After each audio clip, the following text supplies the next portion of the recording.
오늘 우리 하나님 말씀은 에베소서 1장 15절부터 23절까지 있는 말씀 함께 보시겠습니다. 에베소서 1장 15절부터 23절까지 있는 말씀입니다.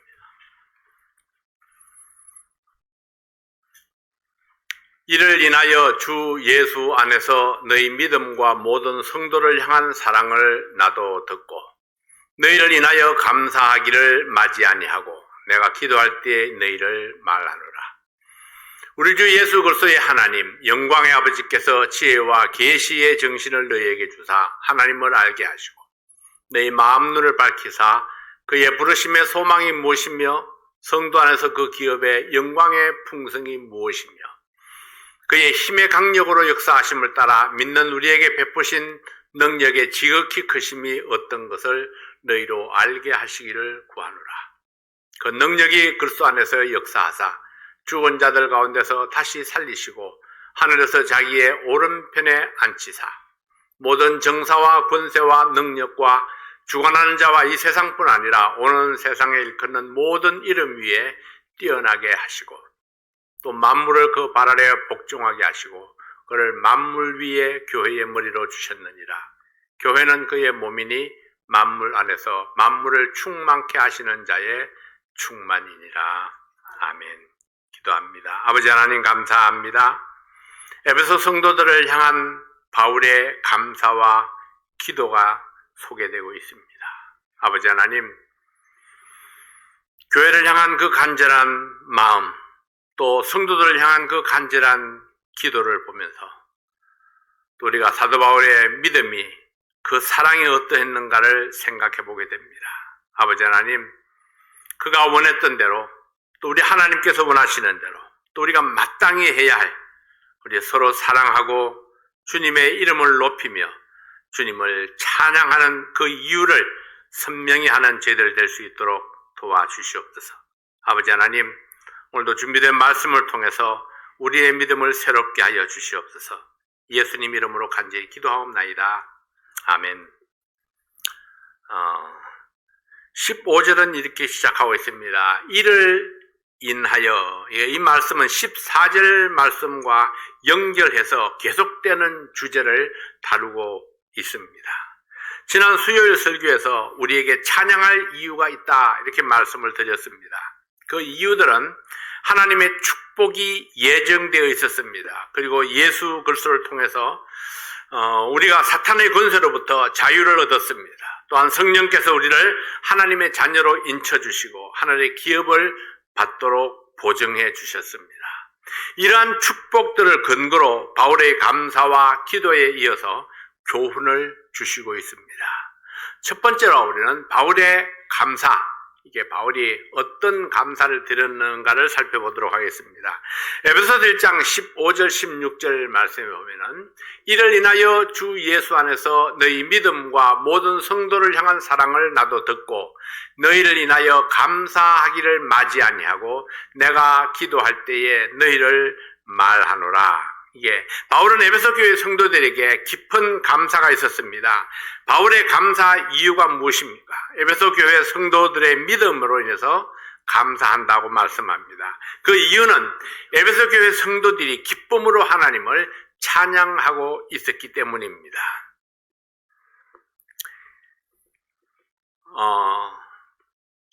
어느 시대이든지 항상 좋은 일만 계속 있는 것은 아닙니다.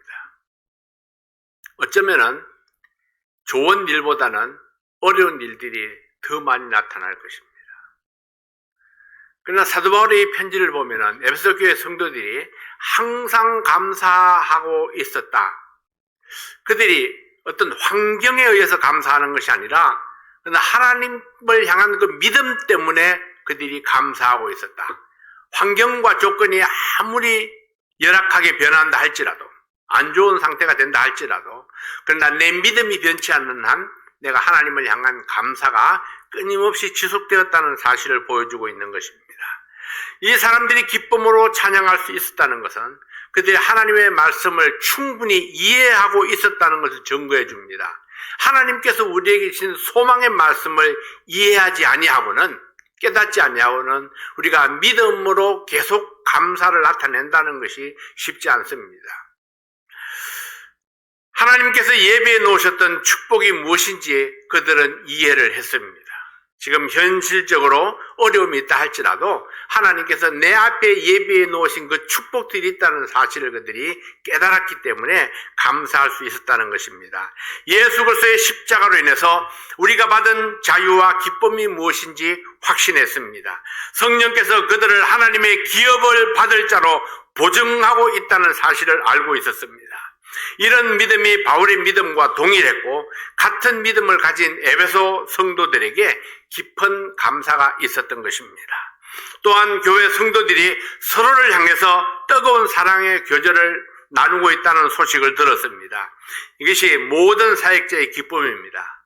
성도들이 서로 사랑하는 것, 그리고 그 사랑이 가시적으로 나타나는 것을 보는 것이 바울의 큰 기쁨이었고 감사의 제목이었던 것입니다. 바울은 성도들을 생각할 때마다 하나님께 감사했고 하나님 앞에 설 때마다 성도들이 감사를 잃어버리지 않도록 기도했습니다. 여러분의 감사가 있는 믿음은 사역자를 기쁘게 할 수 있습니다. 감사하는 믿음은 모든 성도들을 사랑으로 하나 되게 할 수 있습니다.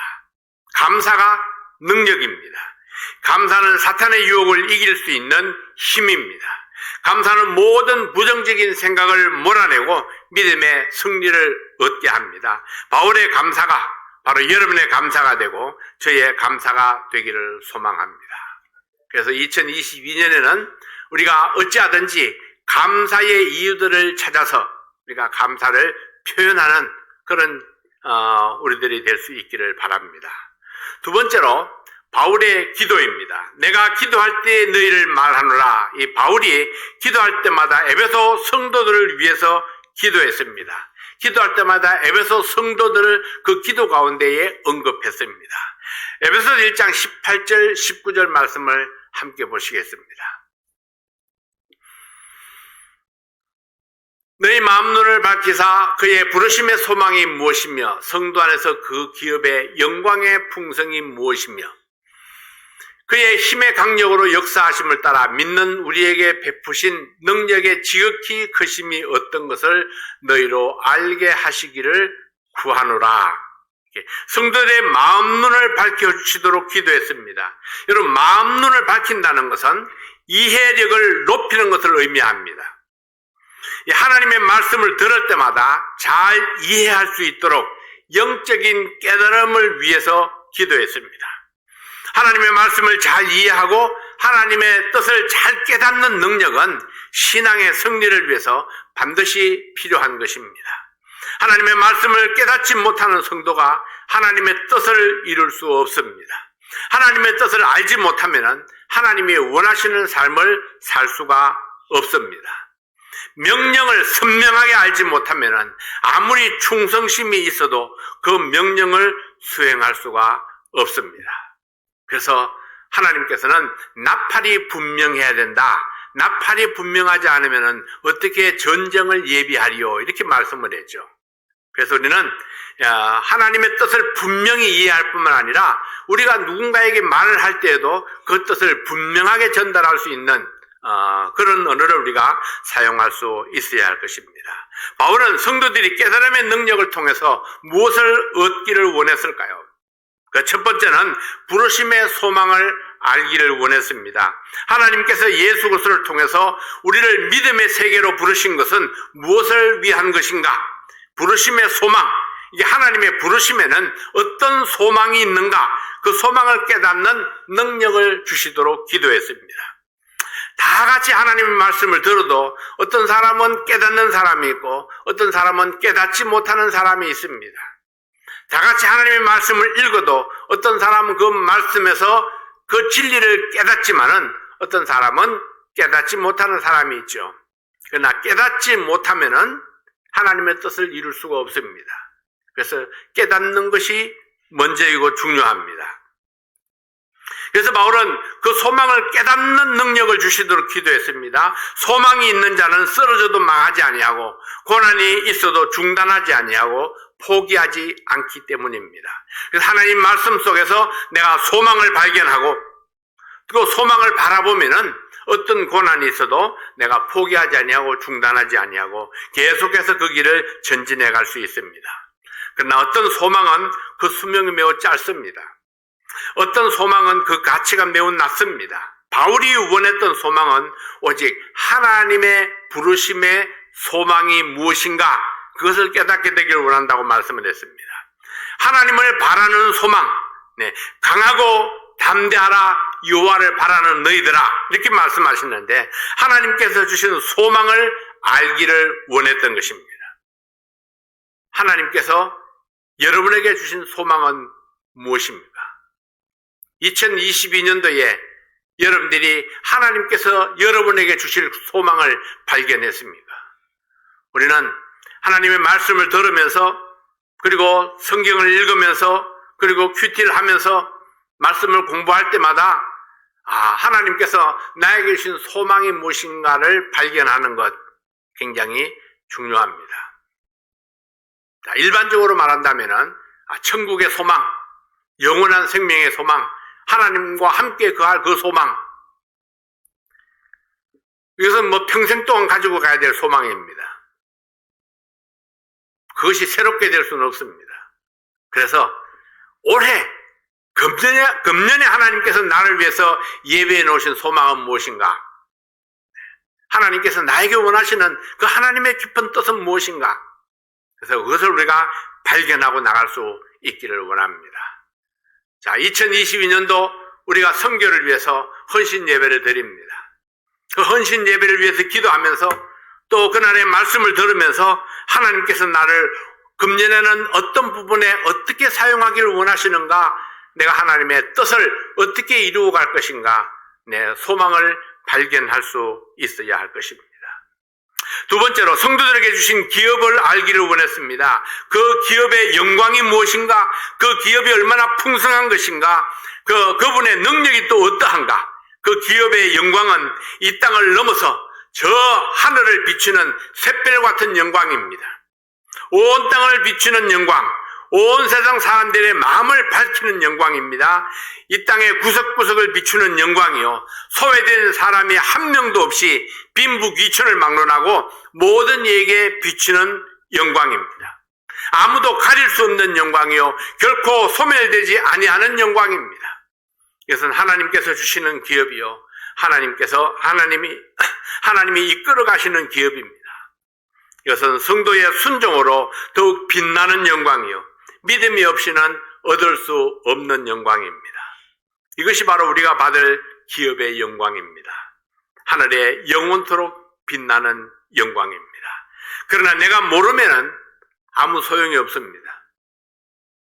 어떤 기업이 나를 위해서 준비되어 있다 할지라도 내가 그 기업을 알지 못하면은, 깨닫지 못하면은 그것은 아무런 의미가 없다는 것입니다. 내가 받을 기업의 영광이 무엇인지, 어떠한지 모르면 그 기업은 있으나 마나한 것입니다. 그래서 바울은 에베소 성도들이 받을 그 기업의 영광을 알게 되기를 간절히 원했습니다. 성도들아, 너희가 받을 그 영광의 기업이 무엇인지 아느냐? 그 기업을 깨달을 수 있도록 그걸 간절히 기도를 했던 것입니다. 그 기업의 영광을 알므로 예수님처럼 당당하게 살아가기를 원하셨습니다. 현재는 궁핍할지 모르지만은, 어려움 속에 있을지 모르지만은, 난관 속에 봉착되어 있다 할지라도, 그러나 네 기업의 영광이 무엇인지를 안다면은 너희들이 받을 그 기업이 하늘에서 영원토록 빛나는, 세상 곳곳을 비추는 그런 기업의 영광이 있다는 사실을 안다면은 너는 주눅들지 아니하고 어떤 어려움 가운데서도 당당하게 주의 이름으로 설 수 있을 것이다. 사도 바울은 그것을 바라보았습니다. 베드로전서 2장 9절 말씀해 보면은, 오직 너희는 택하신 족속이요 왕같은 제사장들이요 거룩한 나라요 그의 소유된 백성이니 이는 너희를 어두운 데서 불러내어 그의 기이한 빛에 들어가게 하신 자의 아름다운 덕을 선전하게 하려 하십니다. 오직 너희는 택하신 족속이요 왕같은 제사장이요 거룩한 나라요 그의 소유된 백성이라, 그렇게 말씀을 했습니다. 이보다 더 고귀한 신분은 없습니다. 우리가 받을 기업보다 더 귀한 기업도 없습니다. 이것뿐만 아니라 내가 받을 기업이 얼마나 풍성한가를 알기를 원하셨습니다. 얼마나 풍성한가 청량할 수가 없습니다. 청량할 수 없을 만큼 풍성합니다. 우리의 계산이나 우리의 잣대로 잴 수가 없습니다. 우리가 생각할 수 없고 상상할 수도 없는 그런 풍성한 기업이 바로 하늘의 기업입니다. 내게 주신 기업은 마르지 않는 샘물과 같이 풍성하다는 것을 알기를 원했습니다. 성도들이 자기 기업의 풍성함을 안다면 여유롭게 사용할 수 있을 것입니다. 자, 여유롭게 사용한다는 것이요. 어떤 사람은 돈이 많아도 거지처럼 사는 사람이 있고 어떤 사람은 돈이 없어도 왕처럼 사는 사람이 있습니다. 비록 돈이 없어서 내가 비싼 메이커의 옷을 사입지 못한다 할지라도 그러나 내가 깨끗하고 단정하게 입고 나간다면 비싼 옷을 입은 사람이나 싸구려 옷을 입은 사람이나 별 차별이 없습니다. 옛날에 우리 시골에서 낮에는 뭐 소를 먹이고 풀을 뜯고 이러면서 막 작업복 입고 그렇게 일을 하다가 저녁이 되면 이제 젊은이들이 앞에 그 동네 앞에 쭉 이렇게 모여서 나와서 이렇게 같이 모임을 갖고 뭐 거기서 운동도 하고 뭐 태권도도 하고 권투도 하고 막 이렇게 놀았던 그런 기억이 있습니다. 근데 그때 어떤 아이가 그런 이야기를 했어요.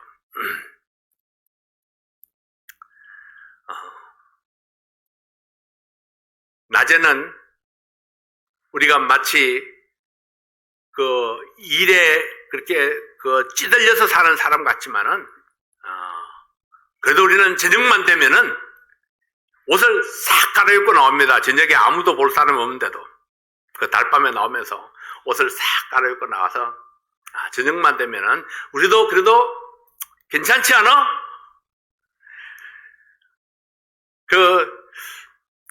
아무도 봐줄 사람 없어도 자기 스스로 나름대로 그런 생각을 가지는 겁니다. 낮에는 작업복 속에 파묻혀 있어도 저녁에 옷을 갈아입고 탁 나와서 이제 하루의 일을 다 마치고 저녁에 옷을 딱 갈아입고 나와서는 내가 그래도 괜찮은 사람이야.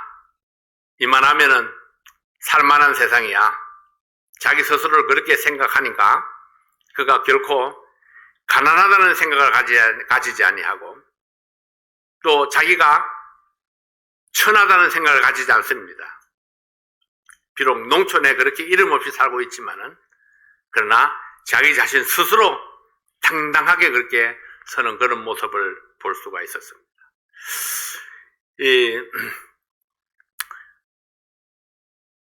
자신을 향한 평가는 자기가 합니다. 아니, 자기가 해야 합니다. 근데 대부분의 우리는 다른 사람의 평가에 내가 끌려가는 것을 보게 됩니다. 누가 나를 향해서 뭐라고 그러면은 정말 그런가? 누가 칭찬하면은 우쭐해지고 누가 나를 이렇게 깔보면은 주눅이 들고 이렇게 하기가 쉽습니다. 이것은 다른 사람이 나를 보는 평가에 내가 끌려가는 거죠. 그러나 여러분, 우리 자신의 평가는 우리 자신이 책임질 수 있어야 됩니다. 누가 뭐라고 그래도 나는 나대로의 평가를 가지고 있어야 된다는 것입니다. 자, 오늘 저 말씀은 우리에게 무엇을 가르쳐주는 말씀일까요? 오직 너희는 택하신 족속이요 왕같은 제사장들이요 거룩한 나라요 그의 소유된 백성이다. 사도 바울이 그렇게 에베소 교회 성도들을 향해서 말했을 때에 에베소 교회 성도들이 저 말씀을 받는 사람들은 그렇게 신분이 귀한 사람들이 아닙니다. 부자들도 아니고 유명한 사람들도 아닙니다. 어렵고 힘들게 그렇게 근근히 살아가고 있는 사람이라 할지라도 사도 바울이 그들을 향해서 주신 말씀이 바로 그래도 너희는 택하신 족속이고 왕같은 제사장들이고 거룩한 나라고 하나님께 소유된 백성이다. 자부심을 가져라. 당당하라. 네, 세상을 향해서 그렇게 당당하게 서라고 말씀하고 있는 것입니다. 하나님께서 우리에게 주신 특별한 환경들 또 기업이고 그리고 우리의 신분입니다. 이러한 기업을 우리에게 주신 하나님의 능력은 또 어떠한가요?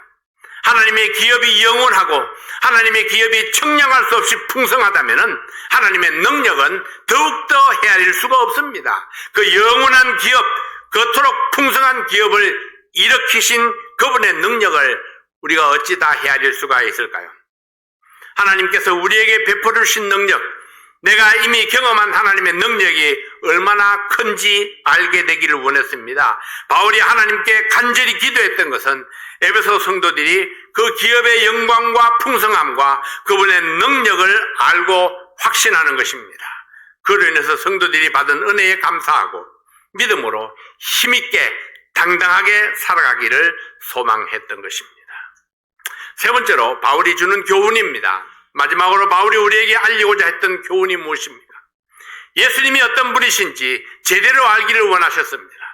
예수님이 하신 일과 예수님의 지위와 예수님의 능력을 알기를 원했습니다. 하나님께서 예수님을 통해서 이루신 일들을 자세하게 설명해 주심으로 이 말씀을 듣는 이와 읽는 자들이 교훈을 받게 하셨습니다.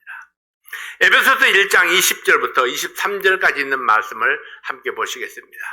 그 능력이 그리스도 안에서 역사하사 죽은 자들 가운데서 다시 살리시고 하늘에서 자기의 오른편에 앉히사 모든 정사와 권세와 능력과 주관하는 자와 이 세상뿐 아니라 오는 세상에 일컫는 모든 이름 위에 뛰어나게 하시고 또 만물을 그 발 아래 복종하게 하시고 그를 만물 위의 교회의 머리로 주셨느니라. 교회는 그의 몸이니 만물 안에서 만물을 충만케 하시는 자의 충만이니라. 하나님의 능력이 우리에게 어떻게 나타났는가? 하나님의 능력이 무엇을 이루셨는가를 알게 되기를 원했습니다. 하나님의 능력이 그리스도 안에서 역사하셨습니다. 하나님의 능력이 그리스도 안에서 역사하셨을 때에 예수님을 무덤에서 일으키는 능력으로 나타났습니다. 부활하신 예수님을 하늘로 올리셔서 하나님 보좌 우편에 앉히셨습니다. 모든 이름 위에 뛰어난 이름을 주셨습니다. 이 세상의 역사 속에 예수님의 이름보다 더 뛰어난 이름이 없습니다. 예수님보다 더 유명한 인물이 누가 있습니까? 예수님보다 더 긴 세월 동안 그 이름이 회자된 이름이 누가 있습니까? 없습니다. 예수 믿는 사람뿐 아니라 예수 믿지 않는 사람들에게까지 예수의 이름이 알려져 있습니다. 정사와 권세와 능력과 주관하는 자와 모든 이름 위에 예수님의 이름을 뛰어나게 하셨다, 그렇게 말씀을 했습니다. 이 세상의 어떤 힘도 예수님을 넘을 수 없고 어떤 권세도 예수님 위에 설 수 없습니다. 어떤 능력도 예수님께 미치지 못하고 아무도 예수님을 주관하지 못합니다. 이 세상뿐 아니라 오는 세상에서도 예수님의 이름 위에 오를 자가 없습니다. 예수님 외에는 어떤 유명한 사람도 죽음에서 부활한 자가 없습니다. 예수님 외에는 그 어떤 사람도 하늘에 오른 자가 없습니다. 하나님 보좌 우편에 앉으신 분은 오직 예수님 한 분뿐입니다. 이뿐만이 아닙니다. 만물을 예수님의 발 아래 복종하게 하셨다고 말씀하셨습니다. 주님께서 명령하시면은 그 말씀을 무시할 수 있는 피조물이 없다는 것입니다. 그것이 생물이든지 무생물이든지 동물이나 식물이나 산이나 바다나 하늘까지도 주님께서 명령하시면은 복종하도록 하나님께서 모든 권세를 예수님께 주셨습니다. 그 예수님이 교회의 머리라고 말씀을 했습니다. 그 예수님이 바로 우리의 머리이시고 그 예수님이 바로 우리의 주님이십니다. 우리는 대단한 분을 주님으로 모셨습니다. 예수님을 교회의 주관자로 세우셨다는 말씀입니다. 예수님이 교회의 머리라면 교회는 예수님의 뜻대로 복종할 때만 온전하고 건강한 교회라 할 수 있습니다. 몸을 지배하는 것은 머리이지만 사람들은 스스로 목이 되어서 머리를 움직이려고 합니다. 무슨 말인지 이해가 되세요? 자기가 목이 돼가지고 머리를 움직이려고 하는 겁니다. 자기의 뜻대로. 여러분, 그러나 목은 명령기관이 아닙니다. 머리에 명령을 받지 아니하는 목은 존재 가치가 없습니다. 머리에 명령을 받지 아니하는 목은 장애자에 불과합니다. 자기의 군의와 능력 밖의 일을 하려 하기 때문에 항상 피곤할 뿐입니다. 따라서 교회가 예수님의 명령을 따르지 아니한다면 교회로서의 기능을 상실한 것입니다. 교회가 교회되고 성도가 성도되기 위해서는 예수님의 뜻을 알아야 하고 예수님의 뜻을 이루는 것에 모든 것을 걸어야 할 것입니다. 하늘과 땅의 모든 권세를 내게 주셨으니 그러므로 너희는 가서 모든 족속으로 제자를 삼아 아버지와 아들과 성령의 이름으로 침례를 주고 내가 너희에게 분부한 모든 것을 가르쳐 지키게 하라, 이렇게 말씀을 했습니다.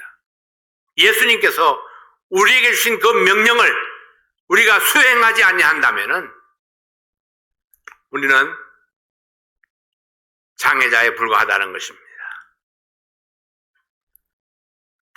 우리가 가치 있는 사람, 하나님의 뜻을 이루는 사람이 되기 위해서는 우리의 머리 되시는 예수님의 명령이 고스란히 나를 통해서 성취될 수 있도록 헌신되어져야 하는 것입니다.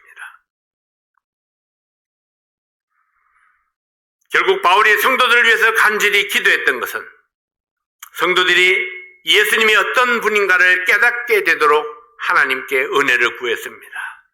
바울의 감사는 성도들의 믿음에 있었습니다. 성도들의 행복과 평강이 곧 바울의 행복이고 사역자의 행복입니다. 바울은 성도들의 행복을 위해서 기도했습니다. 성도들에게 깨달음의 은혜를 주셔서 복음으로 부르신 하나님의 뜻을 깨닫게 해달라고 기도했습니다. 그리고 성도들이 하늘의 기업을 알게 하시고 그 기업의 풍성함을 알게 되도록 기도했습니다. 하나님께서 주신 하늘의 기업이 어떤 것인지, 얼마나 풍성한 것인지 깨닫게 되기를 기도했습니다.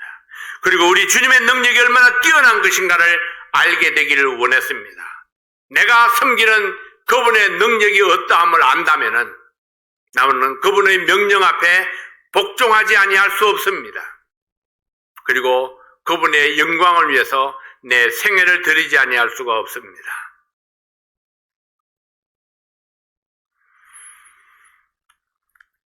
깨닫는 마음에서 가장 중요한 것은 역시 교회였습니다. 교회가 무엇인가? 교회는 어떤 가치가 있는가? 교회의 머리는 누구인가? 교회와 몸의 관계는 어떠해야 하는가? 왜냐하면 성도는 교회를 통해서 소망을 갖게 되고 교회를 통해서 기업을 얻게 되기 때문입니다. 교회를 통해서 믿음을 세우고 교회를 통해서 하나님의 영광을 나타냅니다. 하나님께서 모든 권세를 교회 위에 주셨기 때문입니다.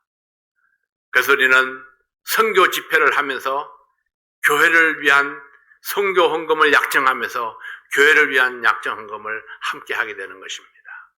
안으로 교회를 든든하게 세우고 또 밖으로 주님의 명령을 이루기 위해서 선교에 힘쓰는 교회. 이렇게 함으로써 하나님의 뜻이 우리 교회를 통해서 이루어지기를 간절히 원합니다. 이 교회는 예수님의 몸이요 성도들의 모임입니다. 바울은 예수 안에서 성숙해가는 성도들의 믿음으로 인해서 하나님께 감사했습니다. 그리고 성도들이 서로 사랑하는 모습으로 인해서 그리고 마음이 서로 하나 되는 것으로 인해서 하나님 앞에 감사를 드렸습니다. 바울의 감사가 우리의 감사가 되기를 원합니다. 바울의 기도가 바로 우리의 기도가 되기를 원합니다. 교회를 섬김으로 하나님께 영광을 돌리는 성도들이 되시기를 바랍니다. 사랑하신 여러분, 우리는 왕같은 제사장이라고 말씀을 했습니다. 우리는 택하신 백성이라고 말씀을 했습니다. 하나님 앞에 서서 하나님의 뜻을 이루면서 하나님께서 맡기신 사역을 감당하고 하나님께 우리의 소원을 아뢰므로 우리가 하나님과 직접적인 소통이 이루어지는 그런 우리 믿음의 삶을 살 수 있기를 바랍니다. 기도하겠습니다. 아버지 하나님 감사합니다. 하나님께서 우리에게 베푸신 그 놀라운 사실을 또 놀라운 사랑을 생각할 때에 하나님 앞에 감사와 찬양이 넘칩니다. 하나님께서 우리에게 베푸신 그 놀라우신 은혜, 그 놀라우신 축복들, 또 우리를 위해서 예비해 놓으신 것들을 생각할 때에 우리에게 소망이 넘치고 기쁨이 넘치고 감사가 있습니다. 아버지 하나님, 주님께서 우리에게 주신 지상명령과 또 주님께서 우리에게 맡겨주신 이 교회를 든든히 세우는 이 일에 우리 모든 성도들이 힘을 합하고 뜻을 합하고 그리고 우리 하나님의 뜻을 이루어가는 저희들 되게 도와주시옵소서. 아버지 하나님, 하나님이 우리를 향하신 그 계획이 무엇인지, 그 소망이 무엇인지 2022년도에 나를 통해서 이루고자 하시는 그 하나님의 뜻을 발견하고 하나님 앞에 순종함으로 감사와 찬양과 영광을 돌려드리는 우리 모든 성도들이 되게 하여 주시옵소서. 예수님 이름으로 간절히 기도하옵나이다. 아멘.